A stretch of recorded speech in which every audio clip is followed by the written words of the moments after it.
Morning, Steve. Welcome to my podcast, One for the Road. How are you Morn doing today, mate? Morning, Dave. I'm really good. How are you? I'm absolutely fine. I've been blowing my nose a bit, like there's allergies or cold or what, and you've just got over one yourself, haven't you? I was floored. As I was saying, we were chatting just before we started. I never get colds, and I was banished out the house. I was that bad. So yeah, I'm just coming out the other side of it. But hey, it's Yeah. January in the UK. What do we expect? Well, and all those lovely ladies going, "Oh, man, flu," but They have no yes, idea. what us men have to put up with. Anyway, mate, I appreciate you coming on the show My today pleasure. and sharing your story. And as you know, it always starts at the beginning. So, what was it like for you growing up, mate? Well, where should we start? Yeah, I was born in Barking in Essex, but that was part of my life. I don't really too much remember because I moved away from there when I was kind of 2 years of age. Um, so, yeah, I was born son of a Glaswegian police officer, and my mum. We kind of as a family. I've got an older brother. We kind of moved from that area at the age of about two or three. I was to kind of Berkshire, and yeah, so I grew up in a typical kind of UK housing estate in the late 70s, early 80s. Loving parents, everything was kind of 2.4 children, exactly as it would be. Um, yeah, and kind of my parents were drinkers, but social drinkers, party drinkers. I remember the early days of when we moved into our the first house I kind of remember. My dad was always trying to start a party of some sort. That probably the Glaswegian blood in him. And I remember barbecues, him kind of tying cans of beer to a rod and hovering them over the next door neighbour's garden. It's like enticing them over for a drink in the garden. So there was always that. I always related alcohol with fun, but it was good fun. It was everybody coming round, and I remember as kids, kids of the 80s, we were out on but it was go out on your bikes, go and play manhunt for the entire day, disappear, come back when it starts to get dark, that kind of thing. And I wish that lifestyle for my kids now, but the world has changed massively. But there would always be something going on in the house, and it was never nasty. It was never, but that kind of was around for the majority of my sort of younger years. We moved when sort of late 80s, just up the road to another house, and my dad had a bar built in the house. It was a A Del proper, Boy yeah, thing. you took the words out of my mouth. I was about to say it was a proper Del Boy bar. We had optics behind the bar. We had God. we had a brass top bar top. And you know what? I genuinely remember some amazing fun times in there, and I don't want to take away from that. And you know what? It was different times.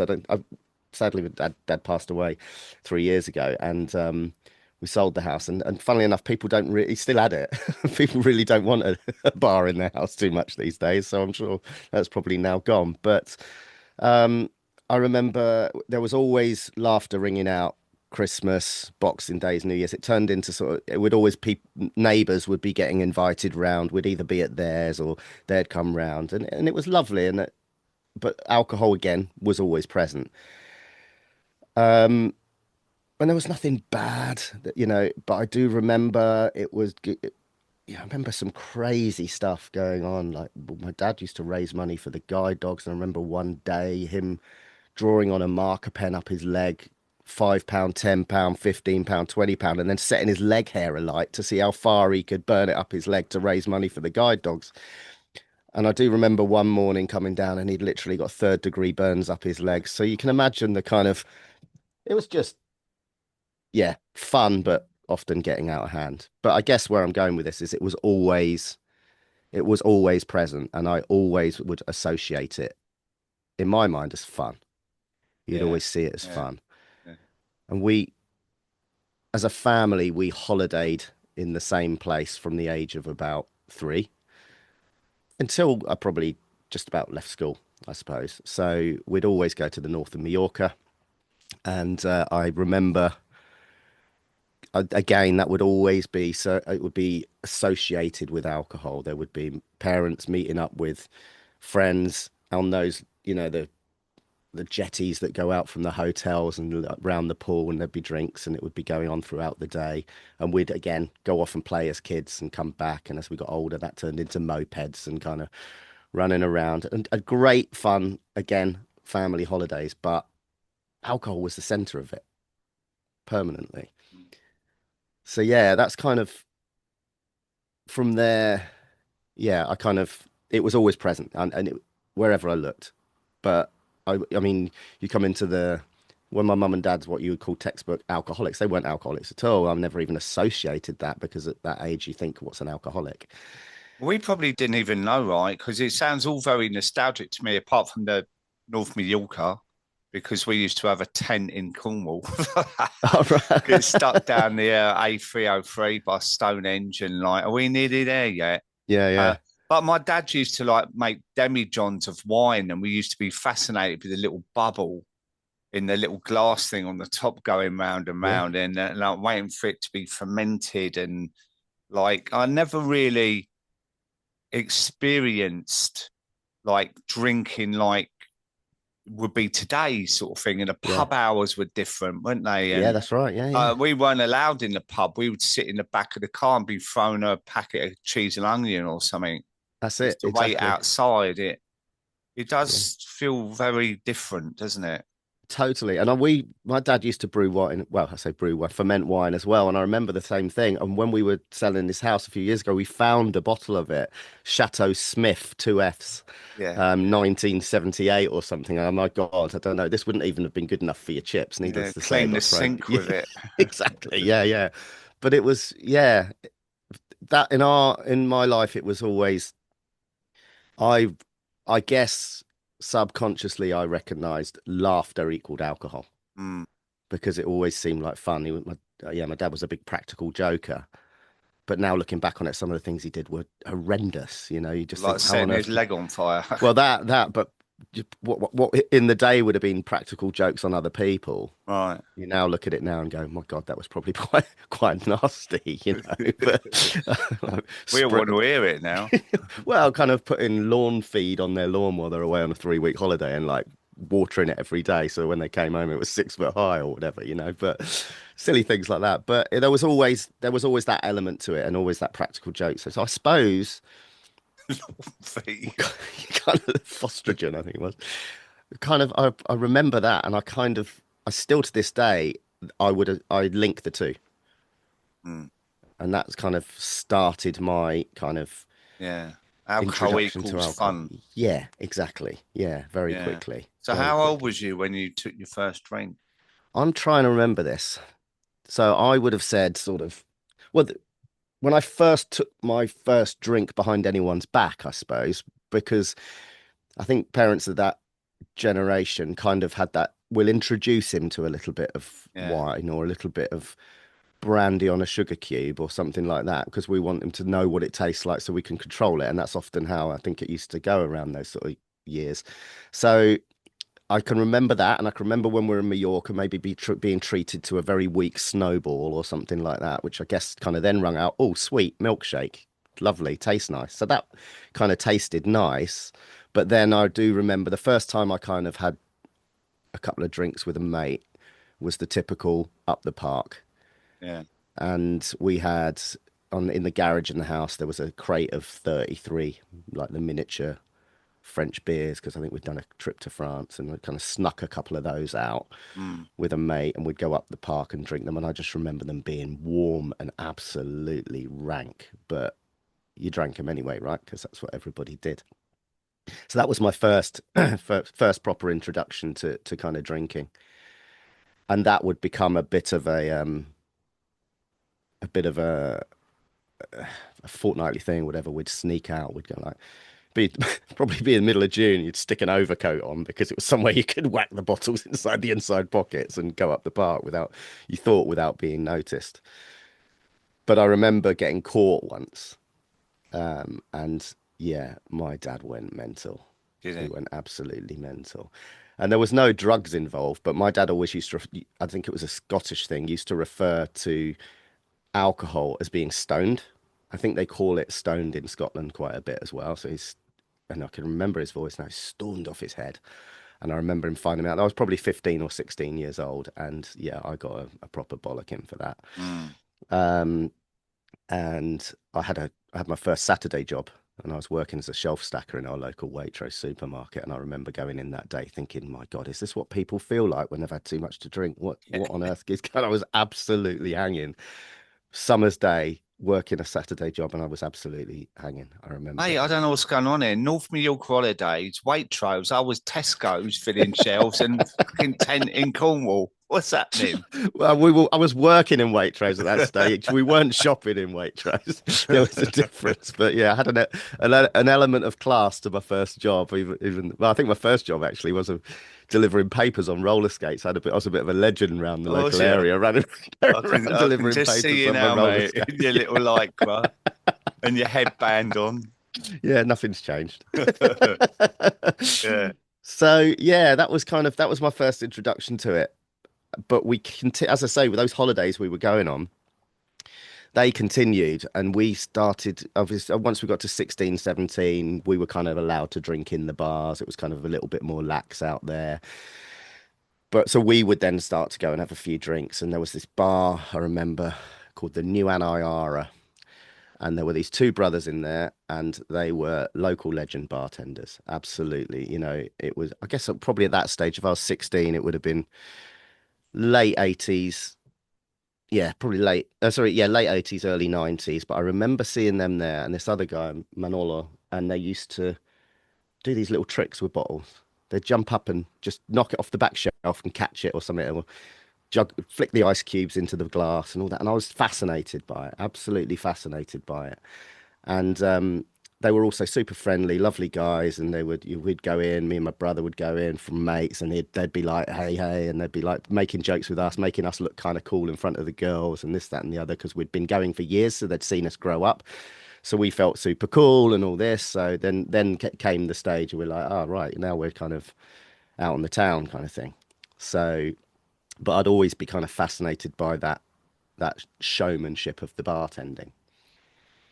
Um, Pass on a few years. That kind of continued, but 95, I'm then kind of 95 would it have been 94, 95. I'm sort of 20, 21 years of age, and that movie came out, Cocktail, and I was like, well, this is what they were doing in Spain, and this looks amazing, and this, that, and the other. And I'd already got my first bar job, and I was working in the very posh Harvester in Bracknell. So I thought I was Tom Cruise because I was working in the Harvester Bracknell, and I wasn't I wasn't on 63rd Street, Manhattan. I was kind of pouring ale in handled jugs for old men. But I was hooked, and I was kind of, that's what I want to do. So me and my mate, who lived three doors up from us, decided to grab a load of bottles, put tape around them, and start throwing them around in his bedroom, and start thinking we could do the same thing. And obviously cut ourselves, shattered glass everywhere, but cracked on doing it.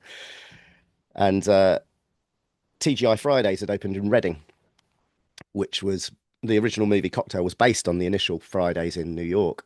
So I could manage to get a job there, albeit as a busboy, kind of just clearing the slops away and kind of putting the plates through the dishwasher or what have you. But I was determined to get on the bar. And 18 months later, I got a job on the bar, and I'd learnt to, as we call, flair bartend at the time. Now, at that time, that bar was queued round the block. It was the place to go, and it was super cool. And yeah, I got going in there, started flair bartending, absolutely loved it. Loved that confidence of working behind a bar, and the confidence it would give you to, I guess, chat up girls, and just it felt super cool, and it was a really cool lifestyle, and I loved it. So that was kind of then things started to, I guess, did they escalate? They probably just continued, but never particularly at that stage drinking on shift. Although there was the first time I thought this is not good, as in what's happened on the back of alcohol. Not I've got a problem with alcohol, but how did I get myself into this state on that night? It was a New Year's Eve. And I was working in the service bar out the back, which is the bar that you're not serving customers, you're just serving drinks to go out to the restaurant. And a load of us were drinking on shift. And we were allowed music in there because it was super busy. I had music pumping out. I'd had a few drinks and I'd helped myself to a bottle of Dom Perignon out of the fridge. Wow. And I stood up on the speed rail, which is where the bottles are all racked in front of you by your knees, to change the CD or turn the music up or something. And I slipped. And as I landed, one of those metal spouts on the top of the bottle went straight through my bottom lip. And it's a scar I still hold today. And I think the only reason I didn't lose my job is because A, the manager was also pissed that night, and B, they took pity on me because I was rushed off to hospital and had to have 4 stitches in my chin. And that was probably the first time I was like, I've got myself in a bit of spot of bother here through drinking. So yeah, from there, you know, I think, well, I had friends, a lot of friends living out in Munich as well. My best mate I've known since I was 5 years old. He moved to Munich when he was 11, so I'd go out there and we'd spend summers out there. Or I would spend summers out there, not family. I'd just go out and visit him 3 or 4 weeks. It was really cool. But we'd go to they had the set up tent before the Oktoberfest where all the workers would go before it actually opened to the public. And the Oktoberfest back then was still a big event, but nothing like it is now. So we'd associate going drinking beers there, and obviously Oktoberfest they come in 6% liters, you know. So we'd be on, and it was always beer, always beer. But I remember nothing more than just having the best time, the most fun, just brilliant fun with your mates, and that continued again. We'd kind of go out to the Oktoberfest most years, and then I got into my snowboarding because of the link. Munich was very close to the Alps, so that tied in, and then I got pretty good at my snowboarding in the UK, so that kind of tied in with that scene, going away doing competitions in France. But yeah, always associated. Alcohol was always present, but it never ever was a problem. It was just great fun. And I thought nothing of it because I always associated that with the fun that my parents would have been having before. Mm. Interesting, isn't it? Yeah, yeah. So I continued with the bartending and I did about 3 or 4 years working at the Fridays in Reading and then did the whole backpacker thing. So I remember I did all right at school and I could have got a university place, but I didn't. But I chose a local college or higher education because I wanted to continue with the bartending. But okay, my parents were probably like, probably more for you out there than bartending. But I was just, no, I'm going to make myself as good as I can possibly be at the bartending. But I did the whole backpacking thing then for a year and a half with mates. We went off to Thailand and we traveled overland down to Australia. Drink was at the forefront of that the whole time. You know, I look back at that now and I think, I had an amazing experience, genuinely had an amazing experience. But I actually think, God, there's parts we went through that I would give my right arm to go back to now. And I probably just sailed through them because we just looked at it as one big long party. And then when I got back from Australia after that time, I then went back to TGI Fridays, and that's when I moved into the West End of London. So I went to their busiest restaurant, which was at its time was in Coventry Street, right in the centre, right by Leicester Square. And I got a job there as initially as a bartender, then moved up to head bartender, and that was the next level because that was full of Thursday nights in there would be full of all the city boys coming in on the black Amex cards, throwing them behind the bar with 30 of their mates and just ordering 30 woo-woos. And they would order the entire appetizer menu and they'd just keep ordering they'd just stick the card behind the bar and then that was the first time where I started to see that actually this is good money as well because they would Mm. tip really well. So, and it was the mid to late 90s. I'm sure I'm safe for mentioning this now, but the tax implications were very, very lax around tips. So I'd always finish with cash in my back pocket on a Saturday night. And back then, £200 in tips in an evening. And you'd wake up on the following Sunday, having been out with everyone afterwards, all because we'd go out as soon as the bars were closing. We'd then all go out to wherever we could find that was still open. We knew all the other bartenders. They would give us free drinks or free shots, and we'd go through until the early hours of the morning, often with no money left in your back pocket afterwards because you spent all your tips from the night before. Back to someone's house, parties in houses. It was just a really lovely community of people working in those bars, but we were all in the same thing. It was all just party, party, party, party. we'd even go into Chinatown, like you said earlier about the licensing laws. We couldn't drink at those times in the morning, like 3 o'clock in the morning. But the fine Chinese restaurants open in Chinatown, if you kind of gave them a wink and a nudge, you'd get a teapot full of red wine brought to your Really? table. Yeah, yeah. Oh, wow. So we'd drink through. We'd What was drink I through. doing I back bet you then? wish you'd known that at the time, right? The insider knowledge. But we'd go back to work the next. But that was the one thing. We'd always show up, right? We were It was hardcore. We would go up, we'd show up, we'd be at work the next morning, 9 o'clock, getting back on the shift, and we'd pour ourselves a Bloody Mary on the bar. And that was encouraged by the manager. Get yourself sorted. He used to say, well, it was a manager later in the time, but he used to say to me, if you're going to be a bear, be a grizzly. Get yourself sorted out, have yourself a Bloody Mary, and get back on the shift. And that was it. That was it for my bartending days. Went from there right through to crikey, probably 2002, 2003. And in 2000, so I got quite seriously into my flair bartending and I started entering competitions and went out to Dubai, but as alcohol was starting to be introduced out there. And we used to hang out in this bar slash club called the Roadhouse Covent Garden, and they held a yearly World Bartender Flair Championships. And then in the year 2000, I ended up then winning the World Flair Bartender Championships there. So I got this title of, World Flair Champion. I was like, oh my God, this is rock and roll. I won 5 grand in cash that night, which for a kid of that age was like, oh my God, this is unbelievable. Yeah. I remember tipping the toilet attendant 50 quid because I thought I was a Millionaire. super millionaire, thinking 5 grand was this huge amount of money. So it just made you a bit stupid around that kind of thing. And that was kind of from there. That career continued into, I then slipped into management, moved into management, but London was always present. And I think I started maybe at that point started to think, I want to slow this down a little bit. I wasn't waking up in gutters. I wasn't what you might view as a, Rock bottom. No rock real bottom, rock bottom. nothing. No, Yeah. nothing like that at all. Nothing like that at all. How old was you here? So this would have been so I was born in 73. So what? I'm knocking on my 30th birthday by this Right. stage. Okay. So I had to get out of London because London was just, I was looking, it was more, I wasn't actually putting two and two together with the fact that I was drinking too much. What I was thinking is, how on earth have I had this job that's been paying me so well and I've got no money? Yeah. And then so I thought I'm going to I scraped some money together and I thought I'm going to go away again. I'm going to travel because I was single and I thought, you know what? I'm going to go away. I'm going to travel. And I got a placement to go out and train as a snowboard instructor. So I went to Whistler in Canada and I started training out there to do that. Got another bar job out there. Lo and behold, that then started to turn into a bit of a drinking session. And I was like, I'm out there. I'm looking. I've got an overdraft paying for this at home. I got this job. It was all right. It was working in this little bar out there, and I was thinking I'll get myself this snowboard instructor's job. And took a massive tumble in the snowboard park in the sort of the turn of the year. Snapped my Achilles. Ended up having to come back to the UK and ended up in the bank of mum and dad back at home at the age of kind of 33 or 32.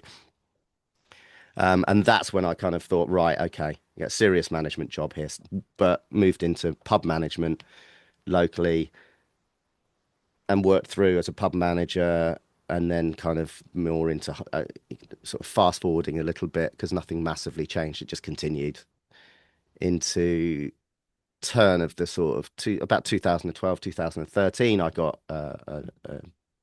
my early kind of operations role in sort of senior management in restaurants, high street brands. And I continued with that until, in terms of a job, I continued that until last year when I was made redundant. But through that entire time, the drinking side of it shifted a little bit. It did slow down, but it was always then entertaining on suppliers or entertaining other people or meetings after. We'd have meetings, then go out in London afterwards. So I'd always that kind of associate that. Oh, those days in London, maybe on a Tuesday night we're at a meeting and so on and so forth. So that was Where's one the thing. teapot?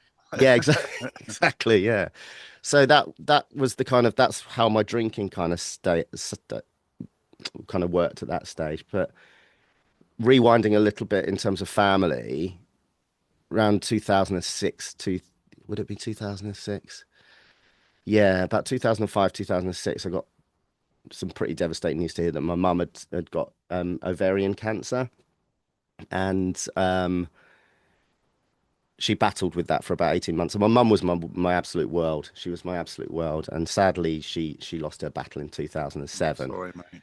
Yeah, and it was, that was really, really tough. And it's something that kind of coming, me and my brother talk about this quite a bit at the moment. We're actually, sadly, she was only 59 when she passed away. And we kind of look at it now and go, crikey, I'm 53 now, or 53 next week. And I'm like, I'm only in 6 years' time, Yeah, that knowledge that I'll be older than she was, it's yeah. kind of is there. So me and my brother had always talked about running the London Marathon. And I said to him, right. And it was actually the night after my mum's, I think it was either the night after, no, it was the night after that my mum passed away. I shook his hand. I said, we're going to do this marathon. We're going to do it for Macmillan. So we got a place for London Marathon. That's where my interest started I'd always been a runner at school, but that's where I'd always wanted to do this. So I got a place for the marathon. And we both ran it in 2009. He hated it and I was hooked. So that's where my running kind of came into things from there. Mm. Yeah. I hate running. Do you? Yeah. I love it. Although I'm climbing the walls at the moment because I'm a bit injured, so I've not been able to run. So I'm driving my wife crazy because I get incredibly moody when I don't run. But so yeah, that's kind of the angle went from that. But kind of rewinding back to the drinking from there, we can come back to the running in a little bit. But that I stayed in high street restaurants. I got into ops, so I was kind of looking after anything from 10 to sort of 14 restaurants around the UK and kind of traveling around. I worked for two major high street brands over the time that I was an ops manager, and then traveling the UK. So there'd be times we might be away, stay in a hotel because it was, I mean, if I'm traveling up to Cambridge for the night, I'm not going to come back. So I'd work there, and then it'd be like, okay, well, what do you do? You sit in the hotel bar and you have a couple of beers, and it never was anything. I never misbehaved. There was nothing naughty about it. It was just, I felt, I don't know what it was. I'd open my laptop and do a little bit of work. And before you know it, you've had two or three gin and tonics at the bar and you're like off to bed. You wake up the next morning feeling like shit. Um, uh, and that was kind of going on. Yeah. I met my wife my now wife, 2011. So we were kind of, we were, we got married 2015. So during that period of time was going on. And we had our first son just before we got married, so about 9 months before we got married.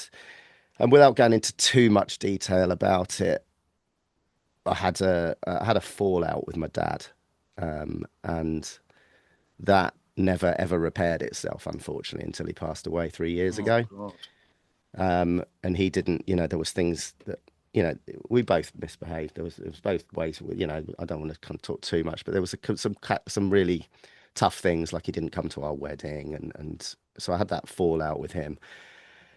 And that, that I never had, like you say, any rock bottoms, but I do remember times when I would be kind of drinking to kind of escape what had gone on, and numbing it out, so to speak. So when I became more aware of that, and when I became aware of that drinking, and I'd done, as I said, I'd done the marathon with my brother, and I then started to run more because I was like, I want to do it next year. I want to do it the year after. So I started to enter more marathons, and then enter, like, do Berlin with a mate. And I started to then think, well, I can run marathons. So I clearly, there's clearly no problem here, because if I can go and run 26 miles, how can I possibly have a problem with any drinking? So I remember going and running the Berlin Marathon with a mate of mine. We finished and literally celebrated on the finish line with a beer when you're about as dehydrated as you can be, because it was about 30 degrees that day, and just drank all afternoon and cracked on. So it just became part of my life. And the first real point where I thought I really need to address this was when I became a dad. So my first son was born in 2014, so I would have been 41. And I remember, and my wife still rightly so reminds me of this, that he was weeks old. and I was out after work on a do, and I fell asleep on the last train and woke up about 40 miles from home. And it was the last train. And I had to get that horrible taxi back. And I just thought to myself, you fucking idiot, what are you doing? You're a new dad. You need to sort yourself out and actually show up as a dad. So you would think that would be it. And that was the door, that was the moment that would have changed everything. But it didn't. I just carried on like that for a good few years. But I really did start to question the things then. And I started thinking, you're this is not the behavior of someone, I've always had strong morals, and this is not the right thing. And it really played on my mind for quite a long time. So I tried to take the odd break here or there. Dry January's the usual, as you know what I mean. And I would sometimes work. It would sometimes work. But my birthday falls on the 1st of February. So I'd just get straight on it and celebrate. I actually remember having a Christmas do from work on the 31st of Jan. And I literally saw it till about 11 o'clock and then got straight on the beers. So it was always playing it. Yeah, it just never, it was always just trying to prove to myself that there wasn't an issue there. Until, yeah, my running continued. I'd done several marathons. I then thought, you know what? I'd got into cycling because now I moved into Surrey. So I was cycling around the Surrey hills and thought, I fancy a go at a triathlon. And I'd started to increase my running distance and started to take on some ultra marathons. And so I took on my first sort of 62K, which is about 40-mile ultra marathon. But I remember after that with a mate going out drinking afterwards as well. Um, Cutting a long story, well, not cutting a long story short, because it's actually quite a long story. But 2020, I said, enough's enough. I'm going to take a break. And I never told anyone. I just thought, this is it for me. I need to stop. For 3 months was what I told myself. And I remember being out for a drink with my brother, and I had it in the back of my mind, I'm going to stop. And on the 27th of June, 2020, I had what I now know was my last drink. But it was always only going to be 3 months. But I'd, in the back of my mind, thought, I'm going to sign up for Ironman UK, having never done a triathlon before. And I signed up a week later to take on my first triathlon, which was going to be a full distance Ironman, and one of the hilliest full distance Ironmans on the planet in Bolton, of all places. I mean, you think of Ironman in Hawaii, but this was in Bolton. Bolton, eh? And I signed up for it knowing it was a year later with the idea to take 3 weeks off. And that was the last time I ever had a drink. Amazing. Well done, mate. Yeah. And you know what you were saying about like being a dad? Mm. I mean, I can identify to that. Like, I was a dad at 30, and I remember my partner then coming home, and George was crying upstairs, but I was asleep downstairs. Mm. I didn't hear him. Do you know what I mean? So I was at home alone with him, and it's like I was pissed. Yeah. And he was a little baby. Do you know what Yeah. I mean? And I'm ashamed to say it. But these things sort of plant seeds in your head, don't they? Because like what you say about morals and that was like my core values were the opposite of how I was behaving. Yeah. Yeah. But it's a drug, Yeah. right? And it kind of I was like living a bipolar existence because there was the good Dave that was right, you should be doing this as a dad, and you need to go out and earn money and provide, and you need to be there for bedtime. And there was the bad dad, which was like, I've had a hard day and I deserve a drink Mm. and all Yeah. that rubbish, and that voice was always dominant. But like you, it plants little baby seeds all the time until you get to a place where you actually, it escalates, doesn't it? And you're like, I've got to sort this out. Yeah. And the comparison there as well was like my initial thing was 3 months as well.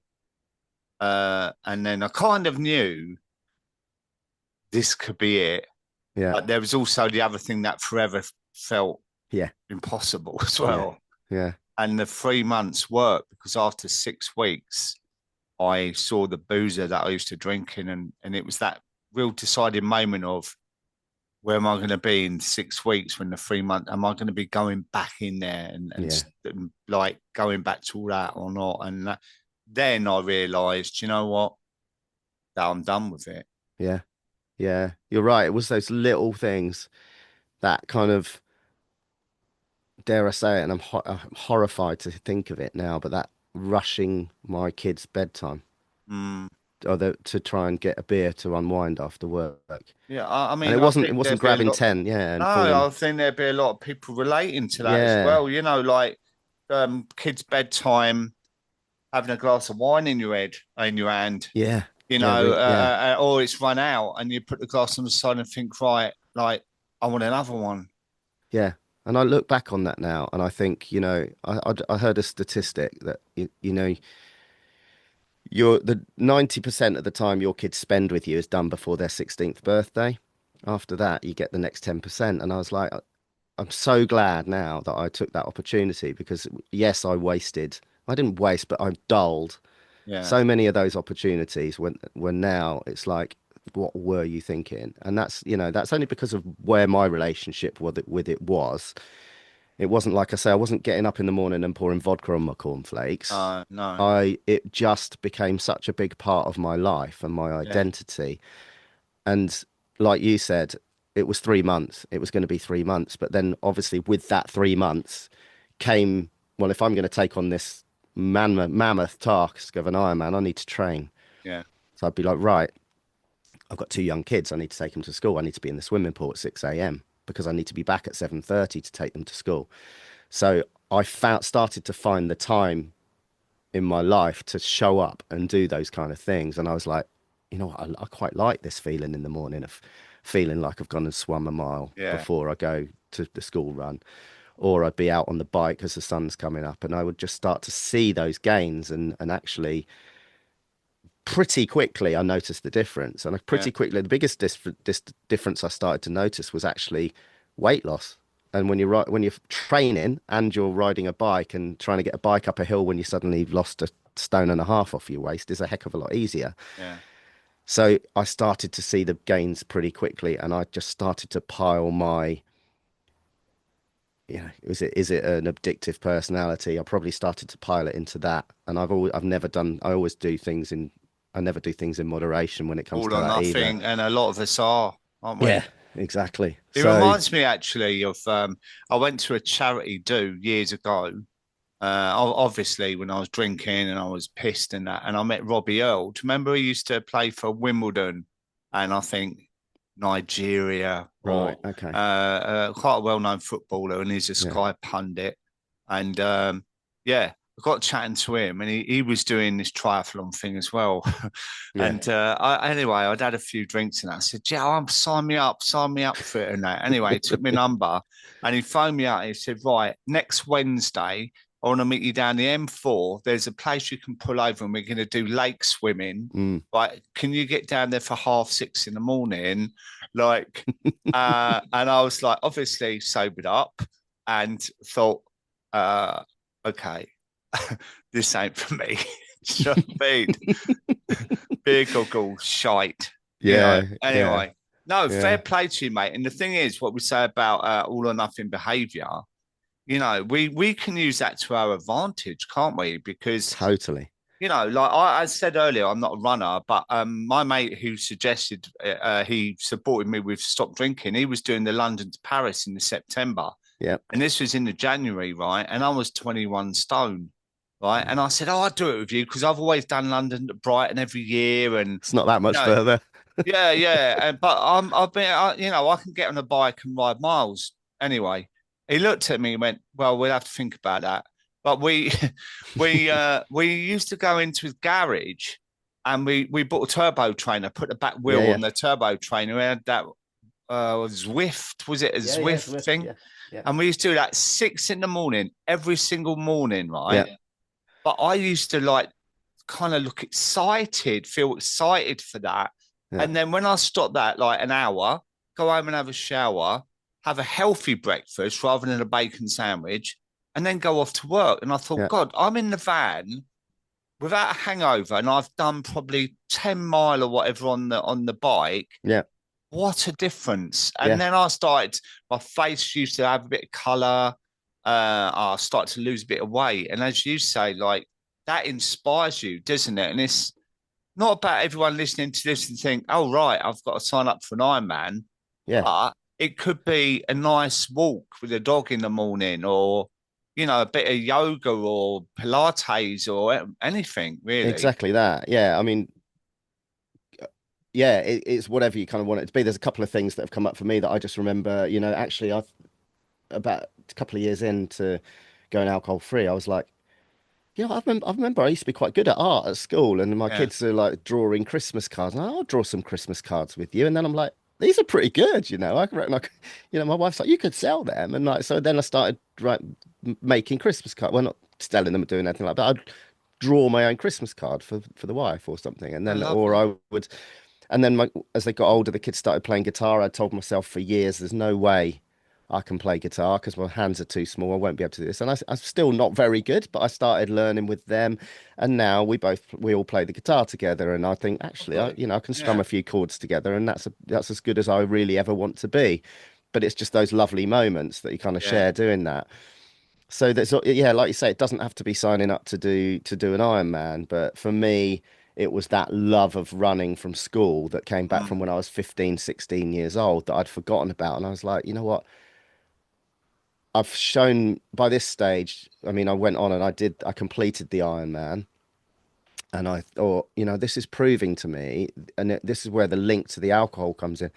Giving up drinking proved to me that I could do hard things. mm, And that's where I channeled that into challenging myself and seeing just how far I could push myself in terms of endurance and everything else. And that was, I found a new love for it. It was such a different feeling to running a marathon. It was like, what can I do? How can I push my not just my physical endurance, but my mental endurance as far as I possibly can?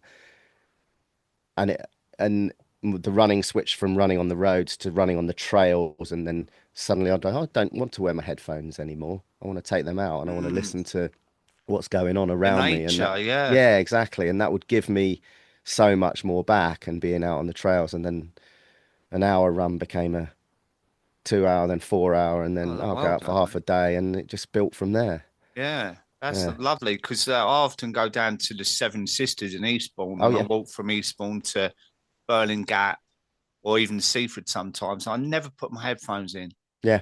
I feel the wind, Yeah. but if I've got music in that, I'm not experiencing the sound of it, Yeah. and the birds, and it's such a different experience, isn't it? The South Downs are probably, well, yeah, one of my favorite places to run in the UK. I just absolutely love them. That was kind of Yeah, that was the that was where I took on my first kind of serious distance ultra marathon, which was 50 miles, and I did the South Downs Way 50 miler, yeah, and it was a glorious day. And there's no better place to run on those yeah. kind of days. Because Yeah. I'm getting Ali Bailey on again, and you follow her, didn't you? And she's just Yes. finished that Yes. The spine. 278 spine. Yeah.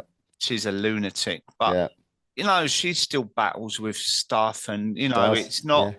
You don't just pass the finish line with this and get the medals. It's a continuous thing, isn't it? And I've had ups and downs in my 7 years of sobriety where it's like I've never really thought, do you know what, I need a drink or I want a Mm, drink. It's mm. just been really challenging to face those emotions head on sometimes. And, you can experience things like where you're doing your ultra running, that there's incredible self-discipline there, and I think with sobriety, you need that as well. You need, well, the other thing I was going to say about that as well was like we're incredibly resilient when we drink, right? Yeah. Because we get ourselves out of all sorts of scrapes and that. Like you, 40 miles away, and you know, my mate used to have to fall asleep because he had no money. He'd fall asleep at, I think it was Guildford train station, and wait till the first train back, kind of Mm, thing. But mm. you know, um, we can channel that as well into our sobriety and think, Yeah. let's empower ourselves with it because a lot of us are scared of it, right? We're scared of the drug and the relationship we're in with it. Yeah. And if you reframe it and think, do you know what? I need to empower myself now. I'm a really, really capable human being, right?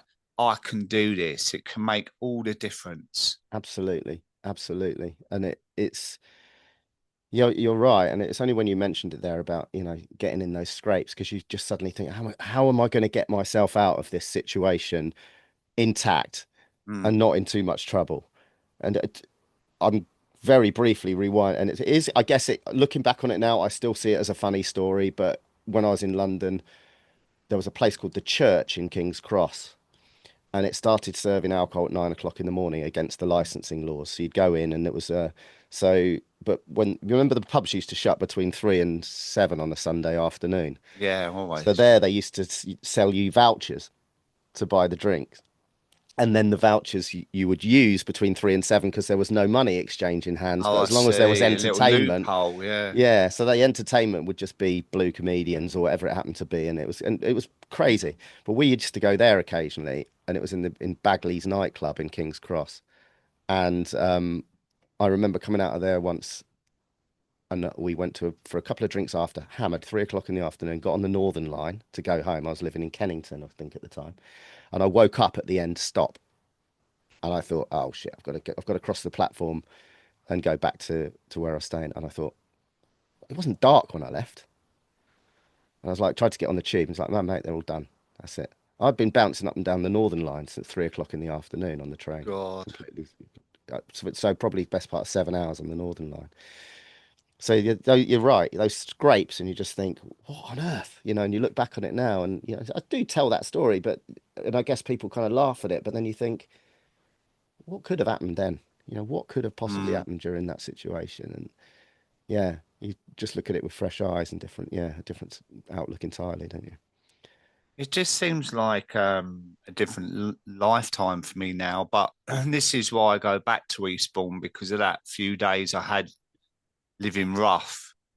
And how I cut my head open on the beach, probably pissed. Well, Mm, I was out of my head, mm, probably trying to scramble up at 3 in the morning because I was freezing cold and just falling over into the yeah, stones and leaning up against that wall where the girl got out of the black cab and called me a fucking loser.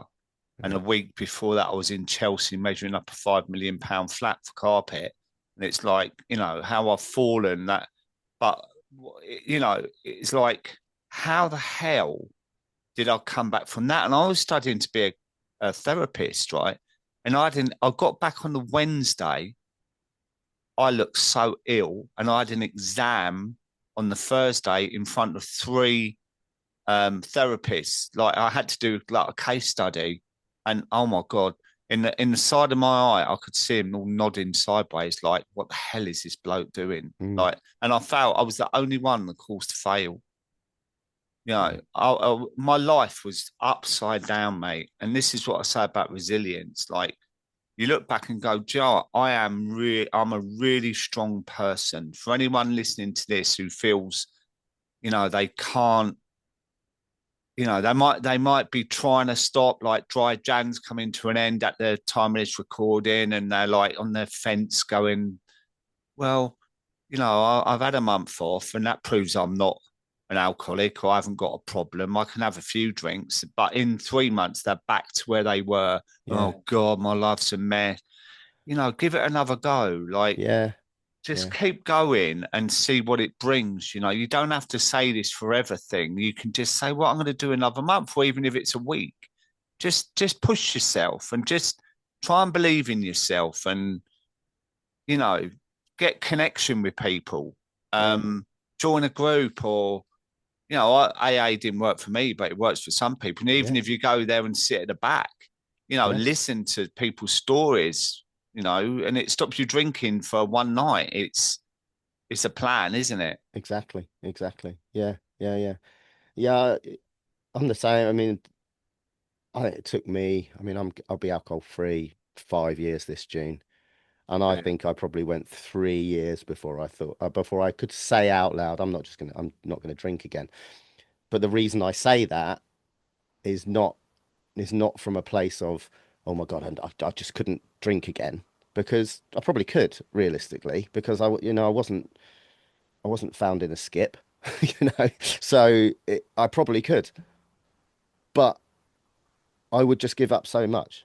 And that's the thing for me. It's given me so much more back into my life that I simply just don't want to. And that's the Yeah, well, difference. I that's just, good. I mean, yeah, I'll probably challenge you on that a little bit and say, look, what does you probably could look like? Like, could you moderate? Like, could you have one glass and then a cup of tea? Probably not. well, there's the thing. So, coming back to, you know, talking about the running, I don't moderate there. No. But So that's the I'm thing, not a right? So moderator. That's the I love thing. the way Yeah. you say I don't want to because that's how I feel. Yeah. But I think you don't have to have a rock bottom, right? No. You if alcohol becomes a problem in your life, that's enough, right? Yep. But where I challenge people, and there was someone else on my podcast that I challenged on it, and he was like on the edge of, I don't know whether to just try and moderate and that. It's like if you can't have one and stop, or It's if not you bother. can't go a month without it being a problem, then it's a problem. Yeah. So cut it out, Yeah. non-negotiable. Just Yeah. leave it out and don't even negotiate that rubbish, right? Because 9 times out of 10, you're back in trouble again. Exactly. Exactly. Yeah. Anyway, so you're like doing all this wonderful stuff now, and I bet as a dad you're great, and as a husband, fingers crossed, you're going to say yes. Yeah, I am, but like anything. But the thing, yeah, I mean, my relationship with my kids is totally different. Totally different. I mean, I feel so much more present as a dad now. But that's not, the thing I always come back to, and that's why I was probably hesitant there. Life still deals with shit, right? That It's it still, does, yeah. and kids are challenging, but you approach those challenges, don't you? And You're more present, aren't you're you? more So present. It yeah, just, I've had to deal, I was going back to losing my mum. I lost my mum when I was drinking. I lost my dad 3 years ago after never repairing our relationship, and I wasn't drinking, and it was really tough. And that was a really, really tough pill to swallow, particularly because God, I tried, but we never repaired our relationship. But sad. when he passed away, I knew that there were circumstances that weren't pleasant, and I knew at that moment I need to do something about this. So I chatted with my wife and I said, "Look, I'm gonna get some counselling on this, not because I need it right now, but because this is gonna be something that's gonna come up for me later." Yeah, So I took that definitely. proactive step to have some counselling to kind of not put it behind me by any means, but work on how I could deal with it to Yeah, make sure. And I never would have done something like no, that if I'd been drinking. I'd have been straight down the pub, or yeah, you know what, fuck you, we'll have a yeah, few yeah, drinks and blah blah yeah. blah. So that really, I look at that and I think, it was a tough time in my life, but actually I approached it with clarity and I approached it Mm. with Maturity. maturity and you know, yeah. He may not have come to our wedding, but I went to his funeral, and Yeah. and I tried to hold my head till the as best as I could in the circumstances that I did, because I felt like I approached it with maturity. Mm. Um, so yeah, that's kind of, yeah, it gives you clarity is probably one of the biggest things that I say with that, and it's just Mm. that ability to And kind of deal it with kind shit. of like always say it, and I think you grow up when you Yeah, stop drinking, right? yeah, Because some of the decisions I made when I was drinking were really immature. mm, When I think, I didn't emotionally develop yeah, from 14 years old. yeah, I drank. yeah, So I did it. I thought I knew everything in that, but it wasn't until I was 54 and I stopped drinking that I started to like look at different things, look at life differently, look at myself, get to know who I was, yeah, which was another job in itself. I yeah, think giving up drinking was the easy bit. yeah, yeah, Like yeah. learning who the hell I was after that was like a lifetime job, and I've still got lots to learn, But I think I've had to make some big decisions in my life with regards to family, and put boundaries in place as well, where I'd have just carried on with that and gone, well, Yeah, I'll get pissed tonight. It'll be better tomorrow. yeah, I had to face it head on. yeah, And without being sober, I wouldn't have done. Yeah. No, Yeah. so it makes a big difference to how you see life, doesn't it? It just gives you that opportunity to take that pause, doesn't it? And Yeah, go, right, evaluate what's going on here. I'm gonna approach it the way I've calculated the way I'm going to approach it. Might not be the right way, but at least I know I've done it with clarity and I've not kind of rushed into any stupid decisions or done anything So yeah, you're so right. You're so right. It just gives you, yeah, it's it's it's just that kind of keystone habit. As soon as it drops, it just so much more starts to come from it. And you're right. I think heard it in the past on other pods that, the best thing about stopping drinking is you get your feeling back, but the worst thing is you get your feelings yeah, I back. And it's know. so Yeah, true. And it's yeah, just, you have to learn to sit with them and yeah, process them. yeah, But with that comes strength. yeah. Yeah. Um, so well done, mate. It's been a great interview, and what I've loved about it is that you're a real kind of ambassador for not having to reach rock bottom to get sober, because there's kind of that thing in it. It's like, oh, well, you're not an alcoholic, just cut down. Do you know Mm, what I mean? But I mm. always say, if alcohol affects you negatively in your life, why don't you take a look at it? Yeah. Like a grey area drinker, middle lane drinker, you might say, well, I don't drink in the week, but all right, what about weekends? Well, yeah, I have a bit of a binge up at the weekend, but I've worked hard all week, or, you know, Yeah. I can go a few weeks without drinking, but always go back to it. Well, why don't you just stop then? Well, I don't want to, or I can't. There's so many different angles to drinking that aren't daily drinking and blacking out. Yeah. And I love this interview because you're proof of that. And, for people listening to this episode, it's like, if this is you and you don't think you were like me, because people compare themselves to me, well, Dave was drinking a litre of vodka and I'm not as bad as him, so I'm all right, kind of thing. Like, it's a good sort of story to hear, isn't it? I agree. So you don't have to be like that. It's, I always come back to it and I say, if that voice is starting and you're questioning it yourself, it only has to be a problem for you. Yeah. And if it's a problem for you, you'd address it. There's Mm. nowhere else in our life that if we had a health issue, Yeah. we would think, oh, that's not as bad as him. If I developed cancer next week, I wouldn't say, oh, my cancer's not as bad as his cancer, so I'm not Yeah. going to do anything about it. It's Yeah. it's the only thing where we ever question that. And if that voice is talking to you, and whether that's that you're maybe having 3 glasses of wine on a Wednesday and it's messing up your focus at work, and you rather stop and you're finding it hard, then just listen to it. That's all I would say, because that's my only regret is I didn't listen to it sooner. It really is. Comparison, isn't it? Yeah, exactly, exactly. Like, and I think comes from comparison with drinking is that there's part of you that doesn't want to address it, right? Because it's like dry January, right? At the end of it, so many times I thought to myself, oh, well, I'm not as bad as I thought. Mm, You know, I remember going for a blood test and they called me in and I thought, oh, here we go. They're going to say my liver's gone out the window, right? And they said, oh, your cholesterol's high. You need to cut your fatty foods down and that. And I was like, oh my God, I've got away with it. I can yeah, carry on drinking. Not, well, actually, I need to go on a healthy diet, cut out drinking so I can be healthy. It was almost like a bloody green flag for me to carry on, yeah, yeah. but it should have been the other way around of, well, I've actually had a lucky escape here. Lucky escape here. And Yeah, that all that was I didn't want to stop.